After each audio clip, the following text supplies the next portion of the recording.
Um, Welcome everybody. I'll share. I'll share my screen. Um, you are at the final event in the SAW and Graphic Medicine Summit of 2025. This has been fabulous. I don't know how many of you here have been to any of the other events, but it's been really great. All the ones I've been to, and I've skipped a few because it's just too much to take in, but they've really been terrific. Normally at some of the earlier events, we've given a whole listing of what's to come, but there's nothing to come. This is the final one. And it's going to be really great because we have two fabulous publishers with us. So just some quick links and things like this. This is co-presented by graphicmedicine.org. You can find out more about them there. SAW, some of you may know, is an online school for comics, and we have a year-long program, which we're really proud of, and that starts in September, and you can learn more at sawcomics.org. And we also have a graphic medicine and memoir group you can learn more about. Sawcomics.org is the place for that too. Thanks for donating for those people who donated. If you didn't, that's okay too, and we're glad you're here. Yeah, thanks. So we are on to publishing graphic medicine. We have two publishers and a moderator of all trades. Let me stop sharing. So I'm going to hand it off to our moderator, who's Gina Gagliano. And well, I'll just be quiet. Oh, but I will be busy in the chat, and I'll be eagerly getting questions ready because I think this is going to be a great talk. And I think if you have some questions, anybody, you should also get those ready. There's going to be a lot to take in. I just keep talking, don't I? I will mute myself. Gina, I'll hand it off to you. Yeah, well, thanks so much, Tom. And I'm so glad and excited to be here and talking to Kendra and Liz about graphic medicine. My name is Gina Gagliano. I've been working in publishing for about 20 years now. And right now I work with some small presses, including both these wonderful panelists, and also with my local nonprofit, the Boston Comics Art Foundation. And I'm really glad to be here and get to talk about Graphic Mundi, about street noise, and about graphic medicine with all of you. So the first thing I'm just going to ask you to do is introduce yourself. Liz, should we start with you and you can tell us a little bit about you? Sure. Hi, everybody. I'm so excited to be here. I did get a chance to tune into some of the sessions over the weekend, and they were fabulous. All the discussion that's happening, it's just really exciting. And Kendra is one of my favorite colleagues, and we connect on so many levels. And to be able to be here with her, talking with all of you, and with Gina, who's like the goddess of publicity for both of our amazing imprints. It's just really an honor. And Tom Hart. I'll talk more about Tom later. My name is Liz Francis. I'm the founder and publisher of Street Noise Books, an independent publishing company based in Brooklyn, New York. Before I founded Street Noise, I was working for over 15 years as a book designer and art director at several of the big publishing houses in New York City, including most recently Scholastic. I will save my other thoughts for later. On to Kendra. Yeah, hi everybody. So glad that you're here. I also was able to tune into some sessions. I was actually out of town yesterday, so I missed all of Saturday, sadly. Glad that these are recorded. But I tuned into the Friday readings, and then I've been on sessions today from 1 p.m., and they're just really great conversations. Also happy to be here with two of my favorite publishing people. It occurred to me, Gina and Liz, that we all met in France, right? Gina and I met at the Angoulême Comics Festival because we were both sponsored by the government to go. And Liz and I think met in Paris at the Paris Book Fair, also because we were sponsored. So anyway, so my name is Kendra Boileau. I am the editor-in-chief at Penn State University Press, and also the publisher of our trade graphic novel line called Graphic Mundi. And yeah, I'll leave it at that. Yeah, so I want to talk to you about starting a publishing program because you two are both publishers who have started the publishing program that you work with. You, Liz, with Street Noise, and Kendra with Graphic Mundi. Kendra, can you start us off and talk a little about your impetus for starting a whole new publishing program and what your publishing program does and all about it? Yeah, sure. So I actually wear two hats at Penn State University Press. I do some work in acquiring academic scholarly monographs, and then I do this other work acquiring trade graphic novels. So two hats. On the academic side, we publish a series called Graphic Medicine, which we launched in 2015. I can talk a little more about that shortly. In that series, we were publishing a mix of academic monographs and original graphic novels, and then decided around 2020 to maybe split off those graphic novels, most of the graphic novels, into a separate trade print imprint. And while it was my idea, it was certainly not my undertaking. I collaborated with some really talented folks in sales and marketing who felt it was wise to have this sort of separate trade imprint in order to reach a different kind of market for some of the graphic novels we're publishing. What about you, Liz? Well, I'm super excited because this year in 2025, Street Noise is celebrating its 5th anniversary. We like to say that we've been enjoying 5 years of dissident publishing. And so in the wake of the 2016 presidential election, I was struggling with what I saw happening in the country. I was horrified, and I was also really disheartened by so much of what I saw, the hatred that was growing and being spread, the othering of people. And it really broke my heart. And I thought I needed to do something. And I really wondered, like, had I been doing enough to fight these kind of forces in the past? How did we get there?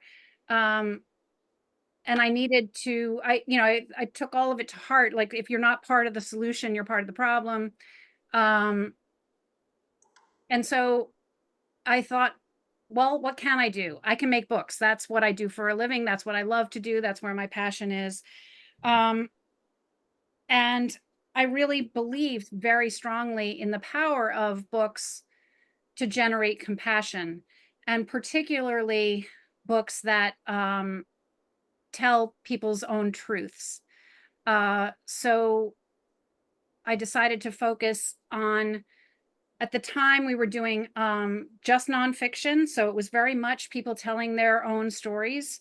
And I also was really sort of enraptured by the way that graphic novels in particular have this particular ability to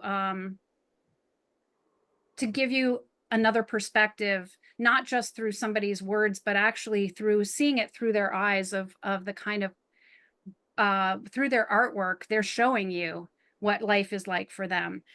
So that was why I decided to focus specifically on graphic novels. We've since expanded into fiction, but all of our books are unapologetic, authentic, and politically relevant, or at least we try to be.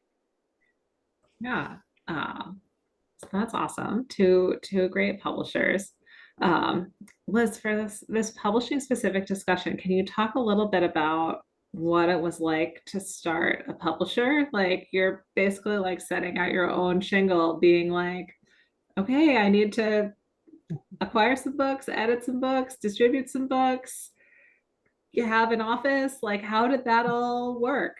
Yep. It was a really interesting journey. I was at a point in my career where I was like, I could either sort of coast for a while and then retire at some point, or I could try something totally new and challenge myself and see what would happen if I tried something out of my wildest imagination, basically.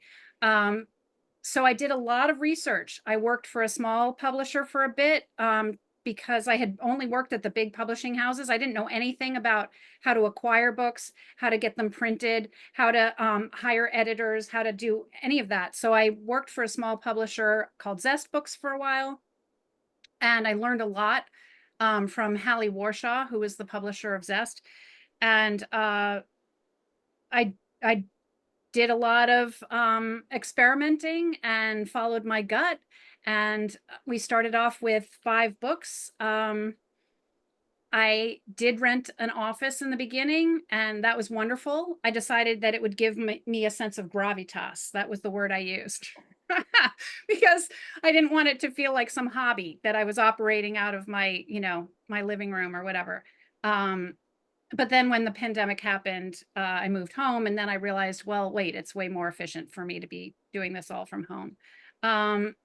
Yeah, and Gina came on board a few years ago as our publicity manager, and it's been amazing. It's been amazing. The reaction to Street Noise in the industry, in the book publishing industry, has been really great. I think we were at the right place at the right time. I think that, and I also believe that my mission was really genuine, and that sort of came through, that people knew I wasn't just jumping on some trend, that this really mattered to me. And yeah, I hope that answers your question. Yeah.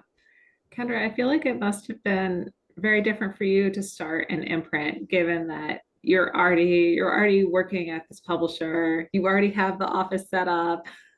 Can you talk a little bit about how your experience doing this is different than Liz, and how the first days of Graphic Mundi went? Yeah, so we actually ramped up to Graphic Mundi for quite a few years, doing what I consider some really important work in publishing graphic medicine in the graphic medicine series. Again, a combination of academic monographs and graphic novels in the genre of graphic medicine. One of the first I've been at Penn State University Press for 15 years. One of the first professors I met was Susan Squire, who, hi Susan, Professor Emerita of English, Women's Gender and Sexuality Studies. Part of what I wanted to do was network with folks on campus, find out what the strong academic programs are, and build an academic publishing program in tandem or with the help of university expertise. I chose to meet with Susan because of her work in animal studies. I'm sorry, I'm going to have to put my cat out. I apologize. Cats are definitely one of the best parts of publishing jobs. Yep. She started early. I wasn't anticipating it so early. She's hungry, that's all. Yeah, well, 45 minutes till dinner. So anyway, I wanted to speak with Susan about animal studies, and she ended up telling me about graphic medicine, which is sort of where her focus was at the time, and introduced me to a bunch of really wonderful Penn State University colleagues working in the field. Michael Green, as an example, Kimberly Myers, Scott Smith. Those were some of the co-authors of the Graphic Medicine Manifesto. So Susan and I were talking about an entire series in graphic medicine. My expectation was that we would start out publishing mostly academic scholarship because I knew very little about comics and graphic novels, I'm ashamed to say. I did not grow up reading the medium, so this was all very new to me. And I had a lot to learn. And secondly, I wasn't sure that that creators would want to pitch to us as an academic publisher. We're not, not really a logical choice. And I am proud to say that Penn State University Press is one of the first university presses to start publishing graphic novels and comics. A lot of publishers have jumped on the bandwagon. And Susan, this is all, we owe this to you. You were an incredible inspiration. So anyway, what actually turned out was that we were getting more pitches for graphic novels than for the scholarship. I think the scholarship took a little more time to catch up. And we're seeing that now in the 10 years since we launched the series. Could we go to the slide? I want to show the covers of the first 2 books we published in graphic medicine. Yeah, I can do that. It'll shrink you all, but That's fine. I'll do that right now. Sorry, give me 1 second to pull it up. There it is. And I think we want to go to full screen really fast, or no, let's go to slideshow really fast. And you want to go to this, I presume? Yeah, thanks. Okay. So this is the book we launched the graphic medicine series with, the Graphic Medicine Manifesto. This is actually the cover of the 10th anniversary edition, which is coming out on September 20th, or September 30th is the pub date for the updated. I expect many of you are familiar with this book. It's been on the market for about 10 years now, but if it's new to you, it's co-authored by 6 of the pioneers, 4 of whom I just mentioned. Add to them Ian Williams, who needs no introduction, and M.K. Serwick, who also needs no introduction. So 6 co-authors for the volume. And it really was the first book that attempted to draw together the various ways people were thinking about graphic medicine, and also to galvanize an exciting revolution across fields of research and practice. So that came out in 2015. This 10th anniversary edition features a substantial new preface by the 3 current series editors for the graphic medicine series. So Susan Squire, also Brian Callender, who is at the University of Chicago, a physician and a professor, and Juliet McMullen, a medical anthropologist at UC Irvine. So the 3 of them came together, wrote this really lovely preface that sort of puts a finer point on the core principles of graphic medicine, which include the acceptance of individual differences, respect for a variety of perspectives, and the desire to work together to improve communication and understanding about healthcare, medical treatment, and patient experiences. And I think we've seen these core principles demonstrated in the 10 years since we published this book. Also, the initial goal for the graphic medicine community was to move beyond those disciplinary and professional boundaries and create a diverse and collaborative community. So a lot has happened in the 10 years. There's a lot of scholarship that's been published. A lot of graphic novels in the genre of graphic medicine have been published. An entire community has really grown international, as has been discussed in some of the previous sessions, international in scope.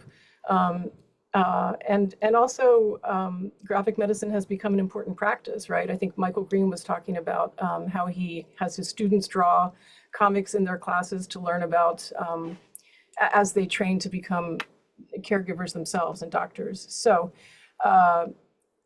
the preface also gestures towards or questions what the next big step will be in a field that I guess we could say is still fairly young, right? So to quote from the preface, they write that considering the manifesto now, we view it not as a static declaration, but as a dynamic practice that requires ongoing dialogue and engagement to maintain and at times redefine its core principles and its vibrant community. And we've seen a lot of that actually in this summit, which is really energizing. So that's the first book in this series. Could we go to the next slide, please? In the same year, we published, oops, are these out of order? From what? So it's thank you. So alongside the manifesto, we published My Degeneration, A Journey Through Parkinson's. This was the first graphic novel the press has published in graphic medicine. It's a book that's done very well. We recently reissued it in Graphic Mundi. This is, in my view, one of the foundational texts in graphic medicine. So I've lost track of the question here. So this is how we got into this, and then so it was sort of a natural progression, I guess. We weren't building from scratch the way Liz so courageously did. We were just sort of building on this as we decided to launch Graphic Mundi, which I think launched a year after Liz's imprint. And at this point, we have about 40 new titles, 40 titles in Graphic Mundi, about 24 titles in Graphic Medicine. And I would say that in the Graphic Mundi imprint, of all of those 40 titles, I would consider the vast majority of them to be what we call graphic medicine. Part of the intention there was to scale up how we're thinking about graphic medicine, again, inspired by conversations with Susan. And so, you know, that sort of informed how I was thinking about the directions to take our list. And with very few exceptions, all of the books in Graphic Mundi would probably qualify in most minds as graphic medicine. Well, that's a great origin story, Kendra. Thank you. Liz, can you talk about your own graphic medicine origin story? So you're like, okay, I'm going to have this publisher, I'm going to do this and then publishing, it's going to be great. But so much of your list is kind of health, medicine, these personal stories related. How did you come to that as such an essential part of your publishing? Well, I think that, as I've said, generating compassion was my main goal. And I felt that telling people's stories was so, or giving people a platform to tell their stories was so important. And I think that I didn't even know the term graphic medicine for a while, certainly not when I started Street Noise. But I was drawn to marginalized groups and people who whose voices needed to be heard.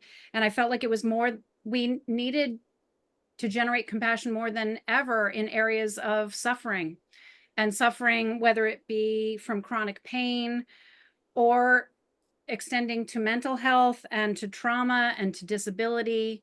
And so those are the stories that I was drawn to. I first learned of the term graphic medicine, actually, when I met Maria Sweeney, who is the author of Brittle Joints. I met her way back before I had started, before we had launched, at the Philadelphia Zine Fest. And she had begun to write little comics about her life, but most of her comics making was fictional.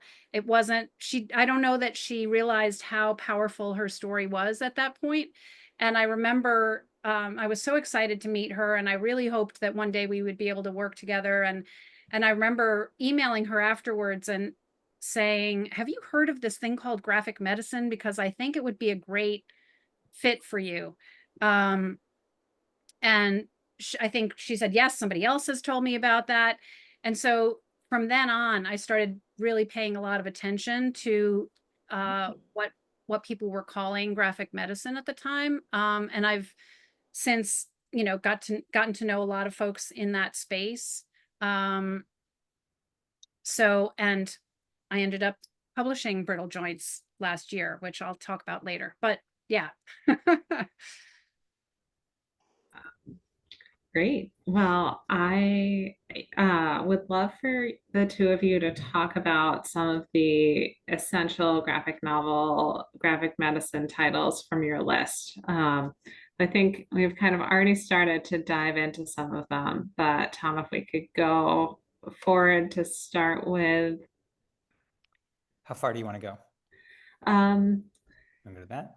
Is there more you want to say about the graphic medicine manifesto? Kendra, maybe we can go back to it and you can talk a little bit about the reception part of things. Like you talked a little bit of how you came to it, but like what happened when you put it out in the world? Was there immediately an explosion? From the chat, it seems definitely like people were like waving it around at conferences and all this sort of thing. Yeah, so New York Times review, right? Rita Lehrer, I believe, mentioned it along with Ian Williams, The Bad Doctor, which we published in, so it got New York Times coverage, which was amazing. The book has sold really well. I believe it's selling to different audiences. So going into the classroom, selling to individual scholars, and then also maybe non-academics, creators who are interested in working on their own projects in graphic medicine. So it continues to sell well, and seemed like now was a good time to give it a boost and take some time to reflect back on the 10 years that since we published it, and then also look ahead and inspire new people to think about how they view graphic medicine and how they want to contribute to shaping the field going forward. Awesome. Thank you. Okay, let's talk about Nervosa, Liz. Okay, Nervosa is an unflinchingly honest and darkly humorous graphic memoir by Haley Gold about disordered eating and the medical system's inability to treat such things. This is not an easy read. Haley is very smart, very honest, and she tells it like it is. She experienced so much suffering being basically hospitalized from her early teen years through until her early 20s, and she's still not well. She's not hospitalized anymore, thank goodness, but although, yeah. And it's not, I think when I acquired it, I was told that other publishers were shying away from it because it didn't have, quote unquote, a happy ending. But that's precisely what Street Noise set out to do, was to publish those kind of stories, because life doesn't have happy endings. And there is beautiful elements of hope in this book, because Haley sees beauty around her in little places that bubble up through the cynicism and through the pain. And I am so proud that this book won the Graphic Medicine Award 2 years ago. Yeah, it's just a really important book, I think. Haley's a very gifted cartoonist, and is able to draw, with incredible honesty, what she experienced. Awesome. Since we're having a dialogue about publishing, I would love to hear, Liz, about how the publishing process worked in this book, where, I mean, you said it doesn't have a happy ending. Haley is still struggling with anorexia. Like, what was that process of working on this book like, when you don't kind of have that neat, tidy, happy ending to conclude the story with? Well, I worked with a really brilliant editor. So just to give you a little idea of how Street Noise works, I hire a different editor for every book based on finding the right person to work with the author. I also personally edit every book myself. So it's a very much a collaboration between the author, the editor who's hired as freelance, and me. And in this case, it was Jisoo Kim, who is a brilliant woman who I met when she was working at the Feminist Press.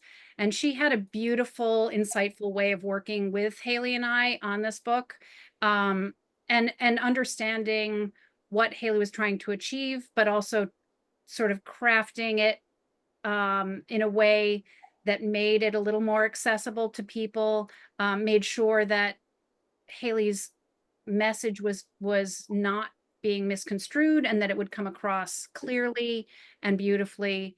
It's a dance. I mean, every time I work on a book, it's a different situation, because the author is so different, and also their stories are so different, and the way that they work are so different. In this case, Haley, the book came to me fully finished.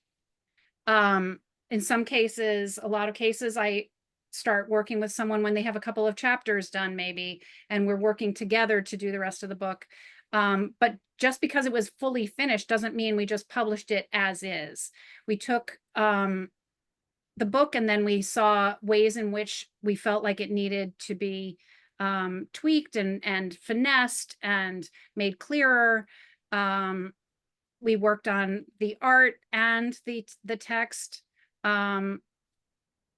more the text than the art, I think, in this particular case, but it depends on the author. Sometimes, you know, if the author has less experience doing art, sometimes they need more of that kind of advice and editing. But I developed a wonderful friendship with Haley, and I consider her a friend of mine. I'm honored to consider her a friend of mine. She's taught me a lot about crossword puzzles. She's incredibly smart and happens to be super obsessed with crossword puzzles. So it was a really enlightening journey for me. Yeah, that's awesome. Also, crossword puzzles are great. So what a good foundation for a friendship.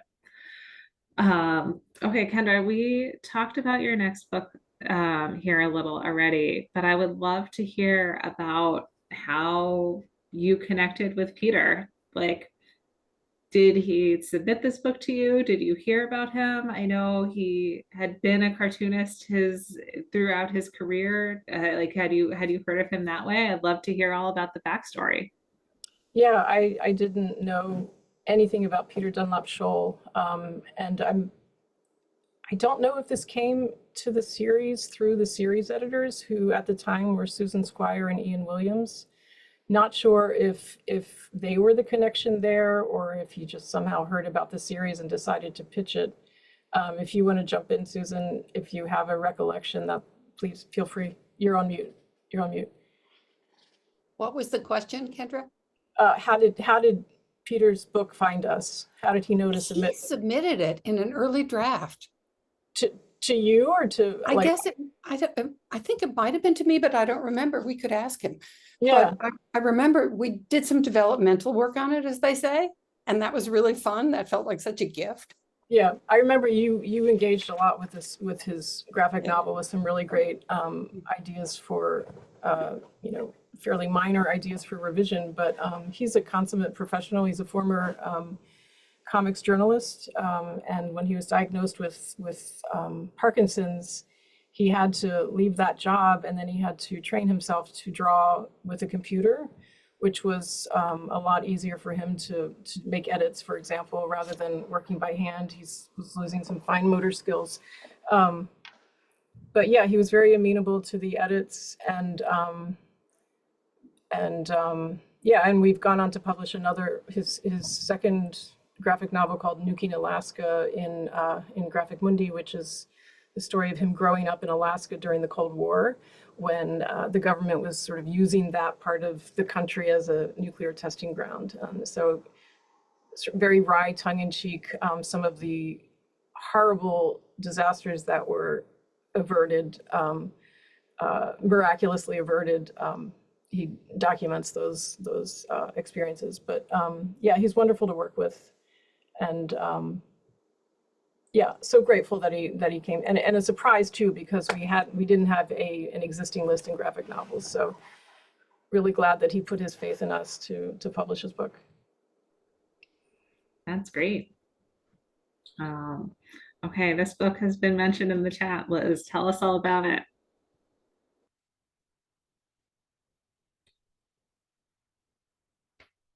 There we go. I was just unmuting myself.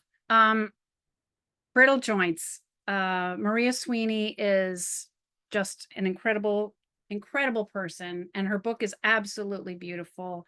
As I've already told you, I met her at the Philadelphia Zine Fest, and we kept in touch all these years. And then I was thrilled when her agent approached me and said that she actually was ready to pitch this graphic memoir, which is actually a collection of vignettes from her life. And it really does what I was hoping Street Noise would set out to do, which is to give us a glimpse into what it's like be Maria Sweeney, and she was born with a chronic, she was born with a birth defect called Brooks syndrome.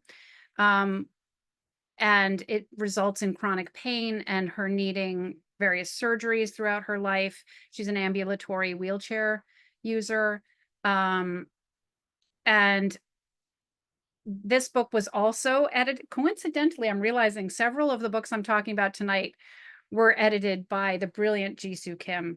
And I think that's not coincidental. I think it's actually because when I was trying to find the right editors for these books, Jisoo has a very intuitive touch. She's super smart, but she's also got this incredible intuition that she helped Maria and I to see this way of putting together the vignettes and in an order which really captured the way Maria wanted it to be seen, not as a linear process, but as sort of an evolving reveal of different parts of Maria's life. And yeah, so it's the art. I wish I had interior art here, but you can see by the cover, which, by the way, just a little bit of trivia.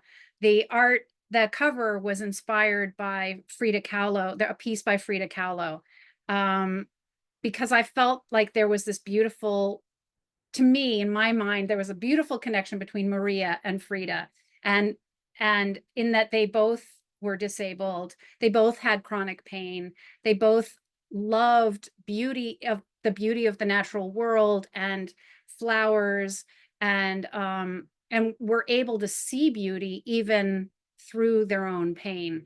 And I think this is just a stunning cover. And she talks about the healthcare system and how screwed up it is when it deals with people like her.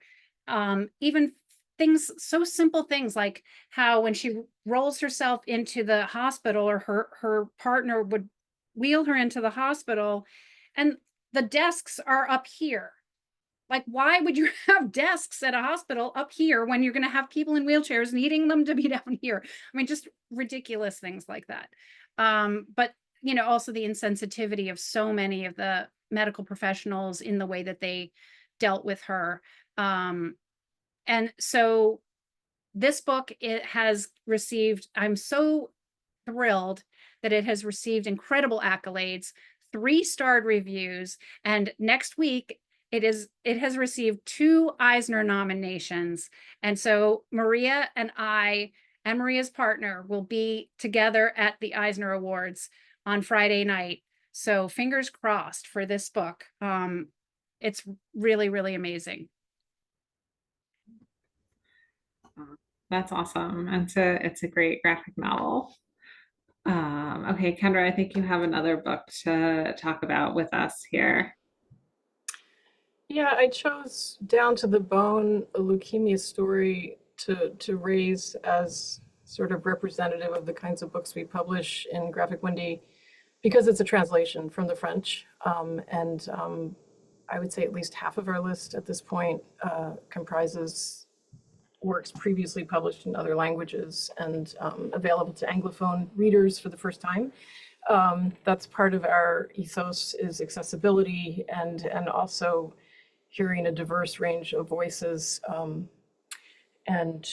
Yeah, so this is a case where I actually was really worried about getting this approved from my sales and marketing colleagues, because going to Liz's comment, it doesn't have a happy ending. This does not have a happy ending. She's diagnosed with ALL and was told that it's a treatable form of leukemia, but ultimately she loses the battle. And this graphic novel, she's an artist, she documents her experience going from early symptoms of not feeling well, and then going into the hospital, being tested, finally learning the diagnosis, and then going through treatments.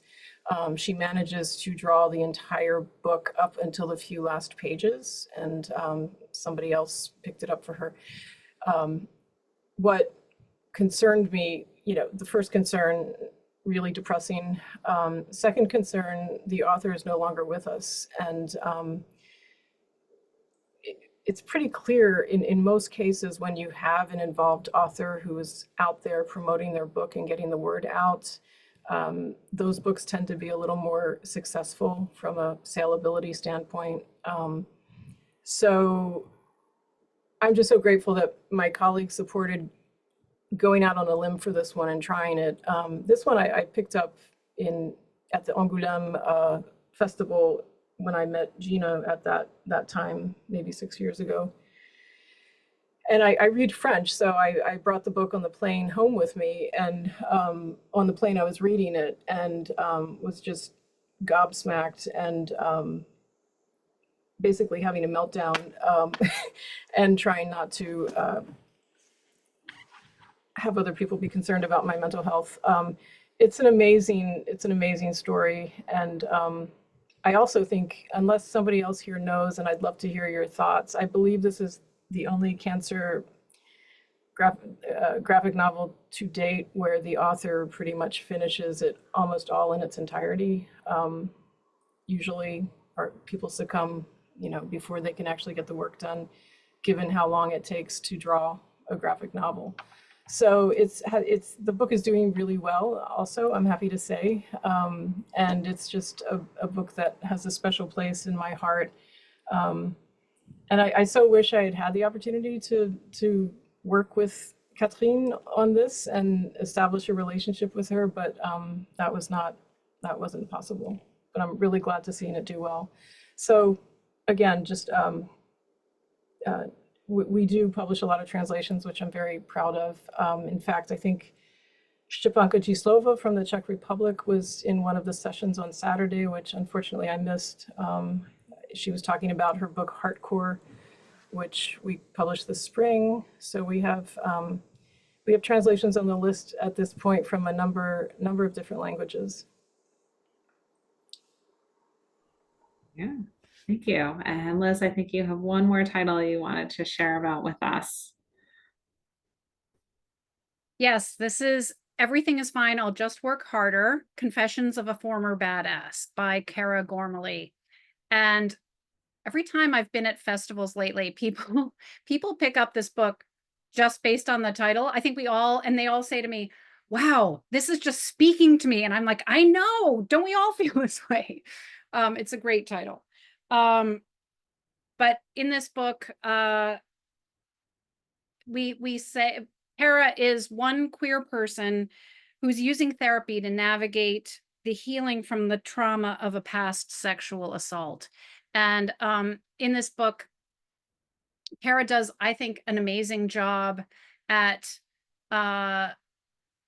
capturing the feelings of what it is to be stuck in a loop of not being able to stop thinking about something, and sort of the feeling of being drowned by your emotions. She uses water to depict that, and then she has another really powerful thing where she draws her head as a balloon that's like floating off of the top of her shoulders, which is a way of, like, I think, brilliantly depicting that feeling of dissociation, of not being present in the moment.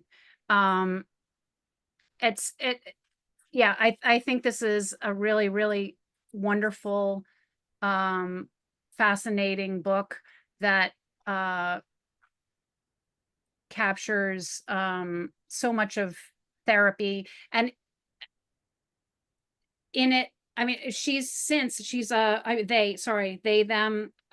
Kara is a biology professor at Gallaudet University, but they have since decided to also go back and get their master's degree in psychotherapy so that they can actually become a therapist. So they are so involved in the whole process of mental health and of healing and of therapeutic methods. Yeah, I really recommend this book. Great. Well, thank you both for sharing these key titles. So now I have some more general questions, so I think we can make the slides go away for a little bit of conversation. I'm curious about how you both think about the audience for your graphic medicine titles. Are you working to reach people in the medicine and health fields, or the general public, both, some other kind of audience? You both have very different kind of publishers, like Graphic Mundi is part of an academic press. Street Noise is an independent publisher that has a general audience of the trade, like people going into bookstores. Like how does that audience part of things work? Kendra, do you want to start off? Sure, yeah, well, it does vary from project to project.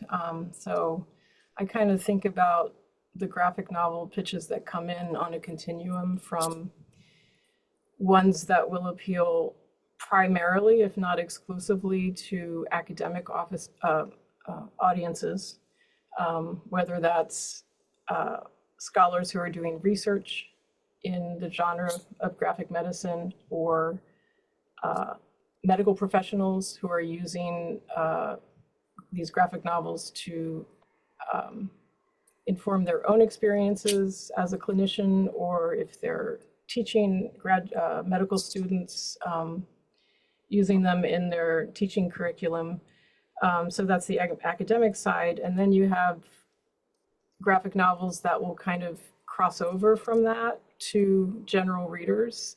And then you have graphic novels that are maybe leaning more toward the less specialized content and the more general reader friendly kind of graphic novel. And it's a real challenge for, first of all, it's hard for small publishers to successfully find these marketing avenues and reach audiences. It's expensive. You know, there are certain ways to reach these audiences incur expenses, and it just doesn't happen automatically. Except I will say that the graphic medicine community has been so wonderful. I think I just put a comment in the chat here about the number of reviews that y'all have done on graphicmedicine.org. You all do such a great job at the grassroots level, spreading the word and helping to promote these books, which really helps. But as an academic publisher, we sort of have some fairly established marketing networks to academics, and in some cases to professional audiences, or we can find those fairly easy. What's been a heavier lift for us as we launched Graphic Mundi was finding the elusive general reader. We generally don't, most of what we publish at PSU Press is not for general readers. So that's been a learning curve. We've definitely learned that having a very strong publicist helps for those kinds of projects in particular, especially when our publicist succeeds in getting some of these books reviewed in top-notch, major media outlets. So that certainly helps, but it is a challenge. I mean, it's a good thing and a bad thing. It's a challenge to try to figure out, okay, where are we? What's our primary audience? What's our secondary audience? And coming up with a plan that way. I lost my train of thought for the second one. There's another challenge here, but so anyway, it's a learning, with every book we publish, it's a learning experience. Sometimes we'll be surprised that a book will cross over to general readers when we were actually not expecting that. Sometimes we'll be surprised when it doesn't do that well with general readers. So we're constantly evaluating and sort of recalibrating our approach with each project that comes in. I don't know if that is a good answer to what you were asking, but I'll stop there. Yeah, that's great. Liz, how about you? Well, I think, like Kendra said, Street Noise is a trade publisher. So we are very much focused on the general public. But I've been surprised, and we have distribution by Consortium, which is part of Ingram. get our books into bookstores all across the country, especially indie bookstores. We're also making strides in the area of comic book shops. But I've been very surprised, actually, not surprised, well, pleasantly surprised to see our books being picked up by academics. And I think that what I've heard is that more and more at the college level, especially, they're looking for a variety of sources, you know, and I think that it's a nice thing to add a graphic novel to the syllabus, you know, for the professor to in women's studies areas, sexuality studies areas, those are, and political studies. We've had several books on Palestine, which have been picked up in academic circles. But yeah, I think we had a book called I'm a Wild Seed that was picked up by Rutgers, I think, as there a few years ago, as like all the fresh people entering the first years had to read I'm a Wild Seed that summer, which made me very happy, by Sharon Lee de la Cruz. And so, yeah, I mean, my focus, because I came from this background of trade publishing, that's what I am focused on. But seeing the books get into other avenues is wonderful. Can I just I remember the second thing I wanted to say, if I may. Were you finished, Liz? The second thing I wanted to say is it's a double-edged sword. The fact that it can be hard for publishers to find the right segment, to find the primary audience among different segments of readers. That speaks well of your field, right? And the kinds of books you're publishing, that you're publishing graphic novels that can span that gamut and be of interest in the classroom and to researchers, but also appeal to general readers. And that's a hard thing to pull off. So that really speaks well to the wonderful work that y'all are doing. Thank you. Yeah. So I feel like we've been hearing a lot in the chat about reviews on the graphic medicine site, which is great. Are there other things that you're doing specifically to make sure the folks interested in graphic medicine know about your books, as well as, you know, being on the site and also, for example, attending this conference?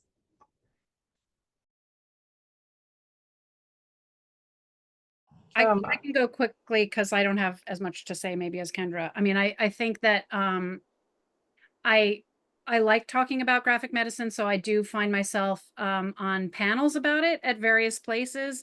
At TCAF, for instance, Toronto Comic Arts Festival, I was speaking on a panel about graphic medicine. I love connecting with librarians. Librarians are so supportive of so much of what Street Noise does, and they are very interested in graphic medicine as a genre. So we connect, we attend ALA and NABA and a lot of events that will connect us to both booksellers, comic book shop owners, and librarians. And I'll just put in the chat a link if you'd like to sign up for the Graphic Mundi newsletter. We publish a newsletter, brief email newsletter quarterly. So feel free to go to that link and sign up. We'd be happy to have you. Just like Liz, we also market pretty heavily to librarians. So we do attend ALA and try to definitely submit review copies to Library Journal, for example, or Booklist or other publications that librarians read. But yeah, really it's a lot of sending out review copies, and then also us being involved in these kinds of events, and also asking authors. Usually we don't need to ask, authors are eager to get out on the circuit and talk about their own work. That really helps spread the word about our books. Great. Okay, so graphic medicine is a pretty broad field. There's autobiography, there's journalism, there's cultural studies. Is there a particular way into the graphic medicine narrative that particularly resonates with you? One kind of thing that you like, or do you like it all?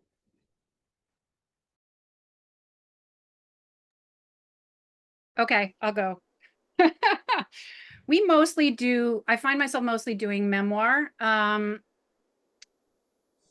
because of what I've sort of stated as our general trying to generate compassion, own voices, emphasis. But we have done some works of comics journalism as well that would fall into the graphic medicine category, one of which was we published in January of this year called Toxic Tropics by Jessica Oublier. That's an in-depth piece of comics journalism focusing on the persistent use of a pesticide called chlordicone in the French West Indies. And then we have an amazing book that I just want to give you a sneak peek about that's coming out in spring of 2026 called The Leading Cause, which is about kids and gun violence in America by Camilla Kerwin. And that is going to be, it combines the stories of 5 children and teenagers who died from various things related to gun violence, sometimes accidental, gang violence, mass shootings, all the different ways that children are affected by gun violence. But it also interweaves. Camilla is an amazing journalist, and she's interviewing, as we speak, she's interviewing all these people who have been involved in the NRA over the years. So she's giving a very in-depth study of what has happened and how we've gotten to this place in time in history in our relationship to guns. And that's coming out in the spring of next year. What about you, Kendra? Yeah, like Liz's imprint, we publish memoirs and also graphic journalism, some other kinds of books. I have always gravitated toward very personal stories, and this came up in one of the earlier sections, that the reason we like comics and graphic novels is because there's always that personal element, right? Even if you're presenting a historical narrative, or for example, we have a graphic novel about the history of amputation and prosthetics. History of medicine, history of technology, but it's presented with a fictional character who is involved in a motorcycle accident, loses a limb, and then he is a character that goes through the story and helps recount the history, the broader history. So they're always, because these are books that have characters, there's often a very personal element, even if it's not a memoir and more of a factually based project. But I have always gravitated toward the memoir genre. Even when I was in graduate school studying literature, I found myself really fascinated by memoir. And if you look at the Graphic Mundi list, you'll probably find that the majority of our books are memoirs. I think there are so many creators who are so smart and have really important stories to tell. Again, these stories are own voices, which is, as Liz said, which is really important. And there's just something about the different style of art that each creator brings to their own memoir, that, the way the personal art style sort of works in tandem with this personal story, and then also the brilliant way these creators sort of couch their memoirs within larger social, cultural, historical context that I find really fascinating. That's great. I'm really curious about how you as publishers work on so many books that are about things that are own voices to the author, but not your own personal experience. So medical areas that you're not familiar with, things that you may not even have heard about before someone submits a book to you about it. So how do you find yourself into the process of working with that person and making sure that not only is their story being presented like authentically and realistically, but that all of the medical facts and the information that's being provided is accurate? Kendra, do you want to start on this one? I was hoping Liz would start on this, but I'm happy to start. So we actually don't do formal peer review for our trade graphic novels. University presses typically do peer review for everything else they publish, often not for trade publications.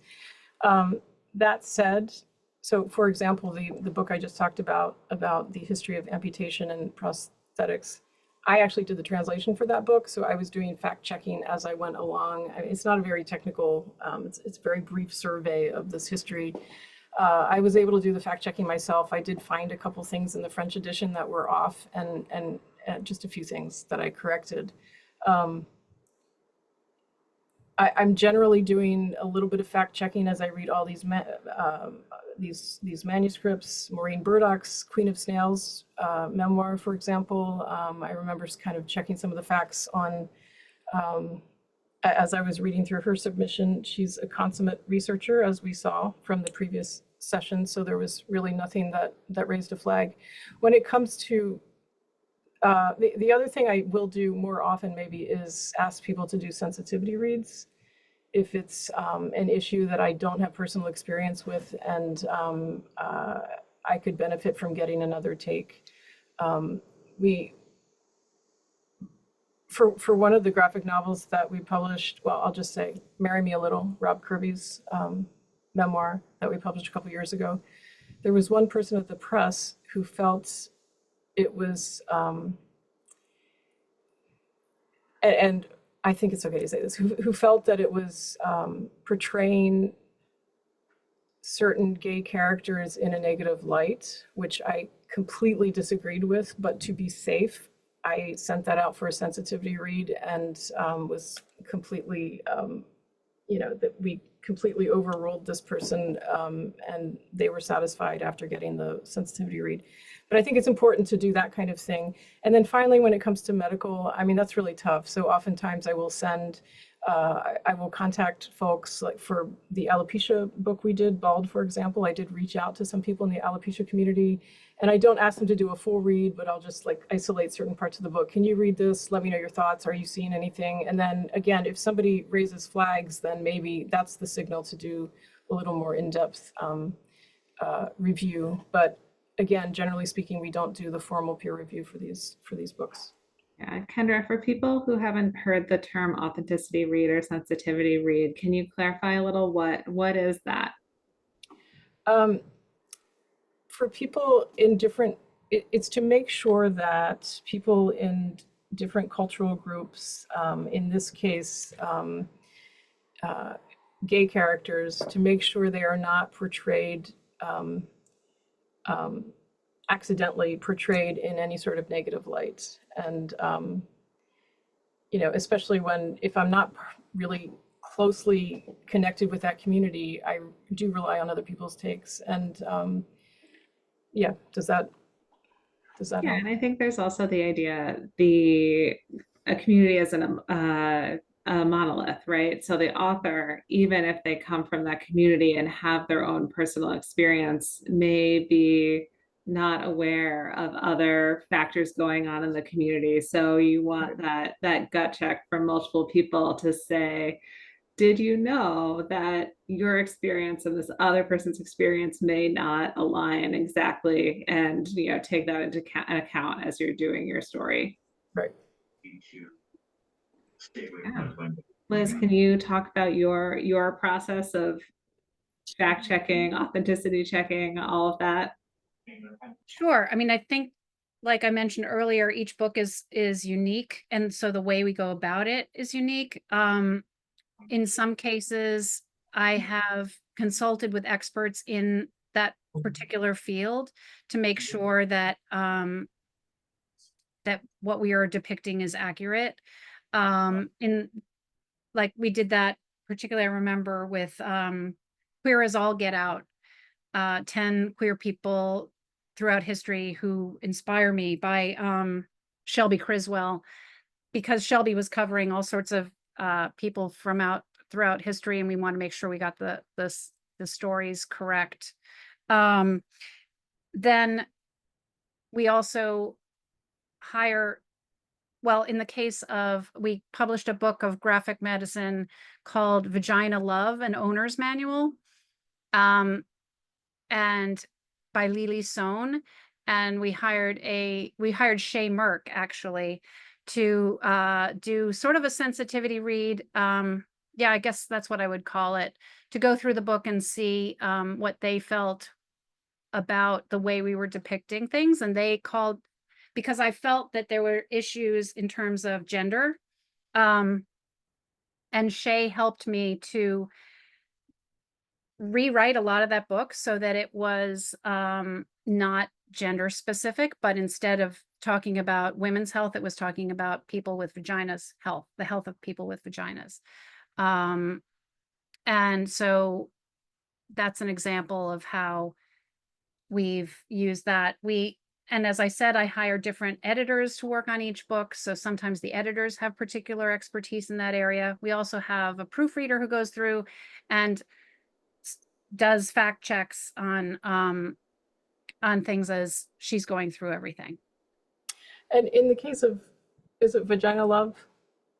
In the case of that project, you made some changes, right? You made some additions to the text, because I Yes, remember reading the French version, and you did some smart things, I think. Thank you, Kendra. Yes, we added a few profiles, because in the beginning, the author, that book was about the author Lily Sohn had been diagnosed with breast cancer and had mastectomy, and then sort of did a big soul search of like, what does it mean to her to be a woman if she doesn't have breasts anymore? And then she realized, like, I don't know anything about my body. Like, what is going on? You know, she just was so honest with the reader, and she did this deep dive into her body and read a lot and talked to a lot of experts. But part of it in the very beginning, I remember she interviewed a lot of people. What is it to be a woman? And she had a whole lot of different people interviewed, but she didn't have any trans people interviewed. So we interviewed Bishak Sohn, who was an author of ours. And Bishak is in Vagina Love now, because there's Bishak is profiled there. And also Shelby Criswell. We interviewed Shelby as a non-binary person to have that perspective as well. So yeah, we made a lot of changes to that book, and I'm really proud of it. And the author was very, very on board with it. We would never have done that. We wouldn't have acquired it and worked on this whole thing if it wasn't a collaborative situation. But I think, thank you, Kendra, for pointing that out. And I do feel like the book is better for it. That's a great story. Thanks, Liz. So another thing I'm curious about is doing graphic medicine, with the fact that graphic novels often get a lot of attention, and sometimes negative attention, because of the visuals that are so powerful. And people kind of sometimes can look at visuals in graphic novels, whether it's from something medical or something violent, or kind of even just like anything that's powerful, and say like, this is hitting me more so than it would in a novel, in a prose novel. So how do you approach that when you're dealing with graphic medicine, and there are things that are pretty intense? I mean, from broken bones to the physical effects of dealing with a long-term illness. Kendra, do you want to talk about that a little? Yeah, I think so it varies depending on the art style, I think, how this should be approached. But I think there are certain things that one can get away with portraying, like, for example, in a war narrative, decapitated casualties of war. I think that kind of thing can be easier to process with a more cartoony or a more abstract style. I think it would be a lot harder to look at a photograph. But in a sense, you feel that distance when you're reading a graphic novel. Again, I think it depends on the art style. But I also think these are really important things to face. And as long as it's not too triggering, I mean, there are some things that I think you need to draw the line at. But, and if anyone has come across anything in any of our books, I'd love to hear your thoughts if you've come across something that's been very upsetting. You know, it's the fine line between needing to know and hopefully portraying it the right way. But I do think comics are a very powerful way to convey some of these really difficult scenes and situations. Those are my thoughts. That's great. Liz, what about you? I agree. I mean, I tend to think that graphic novels are so powerful because of the visuals. I remember that's what drew me to them in the first place. I think one of the first graphic novel memoirs that I read was Stitches by David Small. And I often think back on that, and I remember reading, and I haven't read it in a long time, but the way my memory of it was that there was a page where you were looking up at his mother's face from the angle of him as a child, and you saw the face getting more and more angry. And it was so powerful. I remember reading that and it just took my breath away, and I had to put it aside for a bit because I felt what that little boy was feeling.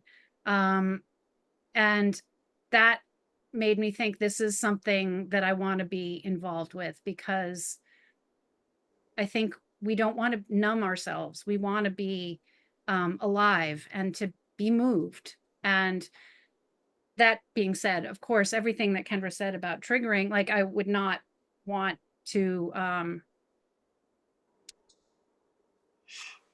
trigger someone or cause them pain in that way. So yeah, but I think generally, I think the way that the kind of books that we depict, that we publish, are moving in an emotional way. I mean, I think, and like Kendra said, sometimes it makes it easier to handle, like in Crazy Like a Fox by Christy Furnas. The subtitle is Adventures in Schizophrenia. And Christy is dealing with, in this book, which is a memoir, she's dealing with psychotic breaks and being hospitalized and really sort of scary things. But because she draws herself as a fox and all the other characters are animals and the doctors are sock puppets and her boss is an octopus, or no, a jellyfish, like it sort of softens it. You can laugh and you can it's sort of more accessible. So I think there's a lot of it can be used for good or evil, I guess, is the answer, right? Like you can use that power of visuals in a positive way or not. Yeah, so we also have a schizophrenia narrative called Traces of Madness, and his approach was to use visual metaphor a lot. So his voices were depicted as a monster, although there are some other scenes that are not abstracted like that. But I think it's effective. So he does use visual metaphor a lot, which is another way to get around that. But I do have wondering if you ever consider putting trigger warnings in your book. I don't think we have so far, but we've been starting to talk about it in the front matter. We've only done it when the author feels like they want to. Mm-hmm. I've sort of left it up to the author. I think that Tracy White, who wrote Unaccompanied, which is about unaccompanied minors coming across the border,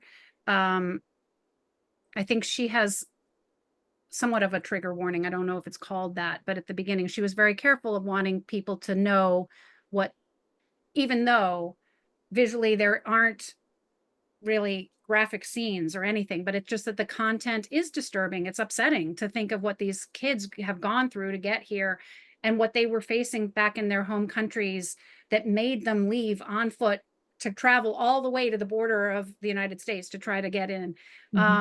So she was very sensitive to the way that the reader might be interacting with the work. So I generally, I let the author take the lead on that, but I agree with you, Kendra. It might be something that we need to think about more sort of overall going forward. Yeah, thanks for that comment about calling them content advisory. That's good to think about. Yeah. Yeah, well, thank you both. I think that you're both publishing a lot of really powerful stories. And I want to give you the chance to talk about some stuff that's coming up. So, Tom, if you will activate again the slides. And spoiler, I think the first slide that's going to come up is one that there's been some buzz about in the chat. So once these slides activate, Liz, you can take it away. Okay, come on, Tom. All right, hold on. Yay! So I am so honored is the word, to be publishing the paperback version of Tom Hart's brilliant #1 New York Times bestselling graphic memoir, Rosalie Lightning. I was shocked to find out that it had gone out of print and that it had never come out in paperback. And I had only read it in hardcover, of course, but I just assumed that it had been out in paperback. So I was incredibly honored. It's the same, your beloved content is still there exactly as it was done. It's printed beautifully. We designed this new cover. Tom designed the cover with using the tree, so that we know that it is the same book, but the tree now wraps around to the back cover. So it's on the spine in the back as well. And we have some new content. We have an introduction by Lucy Knisley, who writes about how reading this book affected her so profoundly. And then Tom has written an introduction himself, an author's note, which I think would be of interest to all of you because it really talks about how his life has been transformed in the process of writing the book and since then. And that's one thing that I am so impressed with and enamored with about graphic novels, is not only the effect that they have on us, the readers, to generate compassion, to transform our ways of looking at the world, but they also have an amazing effect on the author themselves. So this is a great example because we as readers actually sort of get to glimpse that when we read the book. We sort of get to see Tom, well, we definitely get to see Tom processing and grieving and struggling. But when we read this new version, it also has the added element of Tom sharing with us what writing the book meant to him. Wow. I'm honored you're putting it out, Liz. Thanks. Yeah, that's great, Liz. Kendra, what about you? What do we have upcoming from you? Perhaps something else by someone here in the meeting. Yeah. I wanted to plug 2 of our upcoming titles, one from Graphic Mundi, here it is, Sleepless Planet. I think, well, Maureen did do a reading. I've seen 2 readings from this during the summit, so I hope that has sparked your interest. Some advance praise from Publishers Weekly and other endorsers. So pub date for this book is November 4th. Can't wait for this to come out. It's a brilliant, brilliant book. Beautiful art, really smart. From Graphic Medicine, which is the next slide, I want to... Actually, Kendra, we're going back and forth. So Okay. We want to flip over to Liz to talk about Okay. one of her fall books first, and then we'll end over on you. Okay, I'm super excited to share with you this amazing book. The last time we spoke, A Story of Loss by Jessie Mechanic. Jessie is a really smart, really articulate, really passionate and compassionate person. I was originally aware of him because he was posting these like such eloquent posts on Instagram, particularly about the genocide in Gaza. And as a Jewish person, he was very articulate about drawing a distinction between Zionism and Judaism, and he's just super smart and super committed to justice in all forms.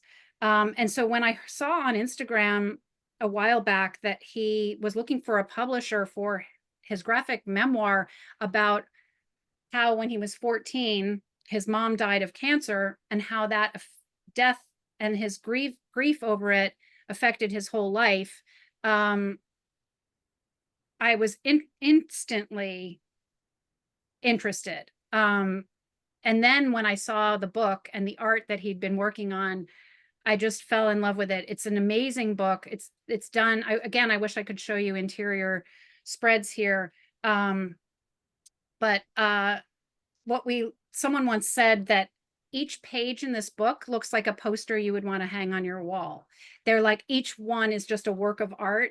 And this has already gotten a starred review in Publishers Weekly, and it was just named one of the top 10 graphic novels of the fall by Publishers Weekly in their new What's Coming Up for Fall book. So this is coming out in late September or early October.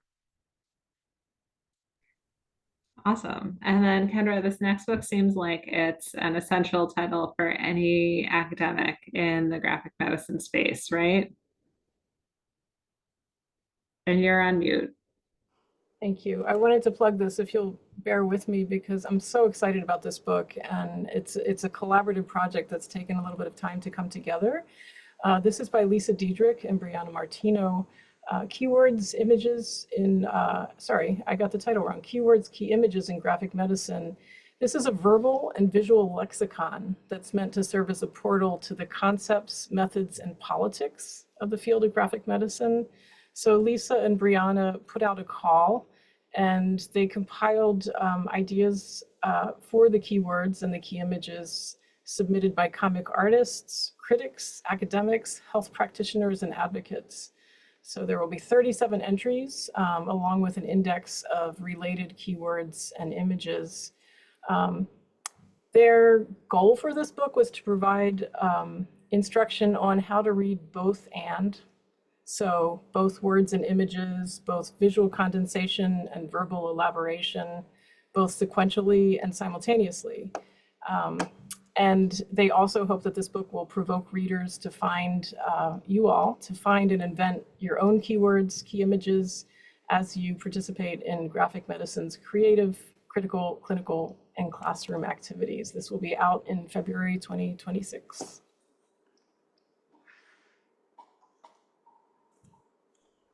Awesome.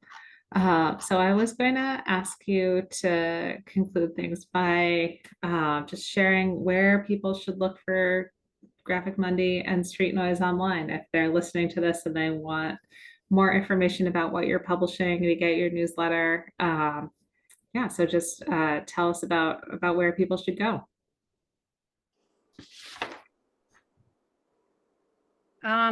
Well, first, I'd like to answer a question that I've been seeing on the chat, which is people have asked me, how did Street Noise get its name?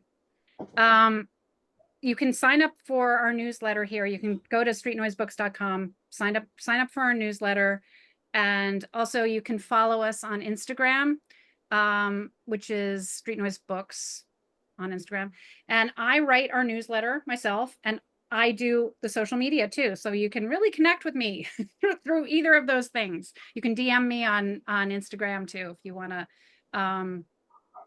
want to connect in that way. Street Noise, when I was deciding to start this company, I went through this whole process of brainstorming in terms of what was my mission going to be, what mattered to me, what did I want, what was the message I wanted to put out in the world. Real books for people who give a damn was one of our taglines. At the time, I was really jazzed up, and I still am, about making noise and making a difference in the world. And not, I felt like so many times liberal people are too polite, and we're too shy about things, and we don't make enough noise. And I really was angry and wanted to make sure that I stood up for what I felt was right and made a difference. And I had so I amassed about 12 different possible titles and different variations on them. And I had a youth collective. That's what I called it. It was a group of about 20 young people in, I think they were mostly college age. I had not met any of them, but they were referred to me. And I went through all sorts of stuff with them over the phone, each individually. I had interviews with them, and I took notes. And I wanted it to be street noise because I'm very much a Brooklyn, New Yorker. I wasn't born in Brooklyn or New York, but I always say to people, it's where I have lived ever since I was old enough to choose for myself where I wanted to live. And I love urban environments, and I love the way that cultures all come together in an urban environment. And so my youth collective, when I amassed all the different information, this was the title, the name of the company that that most resonated with them. So I'm super happy with it. Yeah. Great. And Kendra, can you tell us a little bit how you came up with Graphic Mundi while Tom presumably goes through all of the different websites and newsletters and social media that we should know for your publisher? Yeah, do you mean the title, Graphic Mundi? Yeah, the imprint name. Yeah, so I was chatting with our former director, who was really supportive of publishing graphic novels at PSU Press, and I was saying, we need to find a name that somehow captures the idea that so many of us live in different worlds, and we're having a hard time seeing eye to eye. There's polarization and so forth, and I want these graphic novels to show the diversity of the world and, open that up maybe for some people who haven't experienced someone else's, been in someone else's shoes. And he just said, Graphic Mundi. He came up with it right away. I was sold, and I feel like it's a really good title. We do have a website, graphicmundi.org. We also have an Instagram page, as you see there. My contact info is on graphicmundi.org. For the graphic medicine series, please go to psupress.org. If you click on the books tab and go to series, you'll be able to click on the graphic medicine series. And that website will also direct you to Graphic Mundi if you wish. I think I put the newsletter sign up link in the chat earlier. But yeah, please check out what we're doing, and please be in touch. If you have questions, comments, feedback, happy to hear it. Wonderful. Well, thank you so much for coming and talking about graphic medicine publishing. This has been a great conversation. I don't see any more questions in the chat. So Tom, unless you have some questions, I think we are going to close out. Don't ask me if I have questions. I have like 6 of them written down, but I know we don't want to stay here for too much longer. Besides, I think this was a great conversation, and we can leave it at that. Yeah, I'll just catch you all at SPX, and I'll ask you the questions I have, or something like that, because I know everyone gets burned out on Zoom, and we've been on it for a very long time.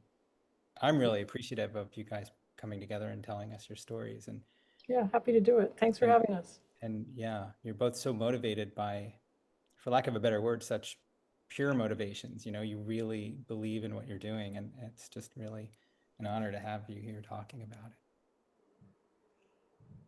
Thank you. Yeah. Thanks everybody for coming. Thanks, Gina. Thank Is you that all it? so much. It's been such an honor. Gina, should we ask everybody to give a round of applause? Yeah. All right. Yeah. If you all want to unmute or not unmute and Yeah. leave, Yeah. yeah. Thank you, Thanks, Liz. everybody, Thank you, for Kendra. Thank coming. you, Tom. For Thanks, having us. everybody. Thanks Thank so you. much. Very good. So Thank you. fantastic. Thank you. Thanks so So much. inspiring. Thanks, Thank guys. you. Good work. That's great. Very good. Bravo. Thank you. Thank you. Thanks. All right. Thanks All all. right, thanks. Have a great Bye. rest of your afternoon. Bye.